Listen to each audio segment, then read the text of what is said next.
Hi there. Thanks for joining us, Zachary. How are you today? I'm good, Sandra. How are you? I'm great, thanks. I'm excited to get started to share with everyone exactly what a real estate lawyer does in a transaction, because in Canada, you are required to use a lawyer to close a property, whether you're selling or buying. Isn't that right? Absolutely. So what does a real estate lawyer do? To best explain it, let me use an example. So, for example, when you're purchasing a property, once the lawyer has been formally attained or retained by the client, usually the documents are sent over. So that starts with the agreement of purchase and sale, the main document, and then any amendments, or in the case of a condo, that'll be the status certificate as well. So the first job of the lawyer is to review all of those documents and have a clear understanding of the obligations of both parties, right? That sets out the entire agreement. From there, the next step is a title search. So the lawyer is actually going to go in, pull the title, which is essentially the history of ownership, and understand what's on there at the moment. So that can include any mortgages, liens, easements, notices, which might be from a rental company. So anything that's there that might encumber the property that would require some extra work before the closing. Okay. So from there, there's what's called an execution search to make sure that, in this case, the vendors don't have any judgments against them from a court. From there, then we go on to a requisition letter. And in a requisition letter, that's where the lawyers between themselves are discussing matters of title and matters of conveyance. So any problems, so things that came up in the title search that need to be removed before going through with that purchase, and any details in how the transaction is actually going to work between the lawyers. So what documents they're going to use, how that funding is actually going to work on the day of closing, who's registering what, those types of things. Next from there, we get into title insurance, which if you have a mortgage on your property, or if you're getting a mortgage, that's going to be required.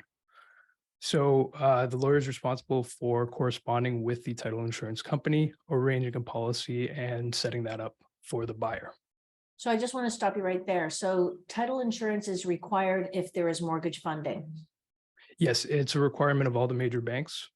And usually in private funding, we'll see that requirement as well.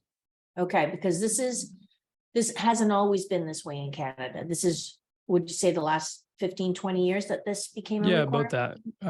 Yeah. Yeah, before that, it was all done on what's called a lawyer's opinion or a Right. title opinion. That's now changed. There's better protection and it's fully comprehensive of things that happen after closing. So including those situations of title fraud, like we've seen more recently in the media. And I want to do a deep dive into that in a second, but I Absolutely. do have a question about encumbrances. So Sure. do you want to give us an example of an encumbrance you would see, for example, in these properties that are over 100 years old? There's different kinds of encumbrances, or any encumbrance, and what could be the potential solutions to them?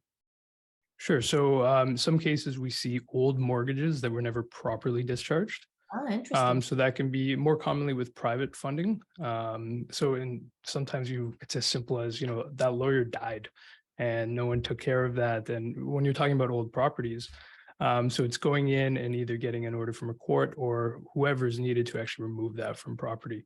Another common one would be from the municipalities. So certain bylaws that may have expired or easements on the property that are no longer relevant, that could again then need to be removed to ensure you have clear title. Okay. Okay, so I stopped you at title insurance. So let's proceed with what a lawyer does, and then we'll get into title insurance and the recent fraud. Sure. So from there, most likely there's a mortgage on the property. So in a purchase transaction, the lawyer is actually working for both the buyer as well as the mortgagee, so the lender. So usually in the documents, the closing documents, you'll see something regarding a conflict. And we're authorized through the Law Society of Ontario and the province to practice under this conflict, but it's essentially the lawyer representing two parties, and that's both the lender and the buyer. So you're getting instructions from the mortgagee on how to register the mortgage, how they want the charge prepared, and how they want it registered on title. So the lawyer is responsible for understanding those and preparing those documents. So from there on the purchaser side, you're going to get a draft deed from the vendor. So the deed is the title. It's the actual document that says you own this property. So they're going to prepare some sort of draft, and it's the lawyer's responsibility to then go in and examine this, make sure the information is correct, and make sure the type of ownership is correct. So, you're taking title to that property in the way that your clients have instructed you to do so. How Uh, so? So common one is joint tenants versus tenants in common. And what's the So difference? easy way, joint tenancy has a right of survivorship. So if it's a couple that owns the property and one dies, the property automatically passes fully to the other person.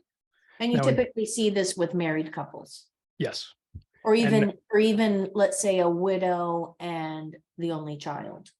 correct. Some people use this for estate planning purposes. Right. So it would avoid probate because the property is then just fully being passed to the surviving owner. Okay. Now, in a tenants in common situation, more common with joint ownership properties where it's, for investment purposes, and you may have partners. Mhm. So rather than their share of the property being transferred to the other on death, it would simply remain with their estate. Mhm. So that's the major difference. So these are some of the things you're looking for when you're examining that draft deed. Okay. Next, we're reviewing the statement of adjustments. So that's the adjustments made on closing. So things like property taxes, or in terms of a condo, your maintenance fees, right? If you're not closing exactly at the end of a month, you're going to be paying partial maintenance fees, or in the example of taxes, you might have prepaid for the year already, or you might have only paid, or you might have not paid anything at the time. Mhm. And if you're closing, halfway through the year, then somebody's responsible for that. So If it's not, if it's not disclosed in, let's say, Schedule A in the agreement of purchase and sale of a condo, if it's not disclosed, who's going to pay for the special assessment in a condo? So a special assessment is the condo has something they have to fix, or it's costing them money for something. And they serve notice to all of the owners, and they say, we have a special assessment of X number of dollars to be paid either monthly or in a lump sum. So let's say you have the option to pay a lump sum. The seller sells the unit but didn't disclose the special assessment, or even if it was disclosed, is there a standard default that the seller always has to pay the special assessment unless otherwise described in the agreement, or is it always something that has to be described? Obviously, specificity is always the key to avoiding these kinds of conflicts. And I mean, I've seen this scenario come up a few times. So part of it depends on what the work is for. So for example, if it was for previous work, my position is usually that this was for, things that happened during the seller's time. So they should be responsible for that, especially if there's no agreement specifying otherwise. But if it's for future work, or for benefits of something that the buyer may take on, it may change the situation. So again, I always advise agents to be mindful of this. And, when reviewing that status certificate, if we see that there is a special assessment, or they're even contemplating one, I'll advise certain clauses in there to protect, or to at least outline, how this will work, or what each party's obligations are. And then after the statement of adjustments, or the review of anything that might, change the actual purchase price, or the funds being transferred marginally, then, the lawyer's responsibility is to prepare all the closing documentation. So that's forms, letters of direction, affidavits, everything that the lawyers between them have agreed upon that needs to be exchanged in order to effect the sale of the property. So once those are prepared by the lawyer, they usually work with the client to arrange a signing meeting, which nowadays either happens in person or virtually, which is added quite some convenience to a lot of our clients. So yeah, once we get from there, so the additional aspect is the funding. So in terms of arranging that signing meeting, it's also advising the client exactly what's needed to purchase. So that's the purchase price minus any deposit being paid. And then with the addition of anything on the statement of adjustments, so that may either increase or decrease the actual amount to be brought in. Then usually legal fees are included in the amount they're bringing in, as well as any land transfer tax.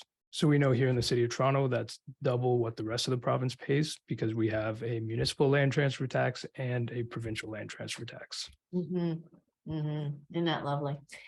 Okay, thanks so much, Zach. I appreciate your time today. Thanks for having me, Sandra. It was a pleasure.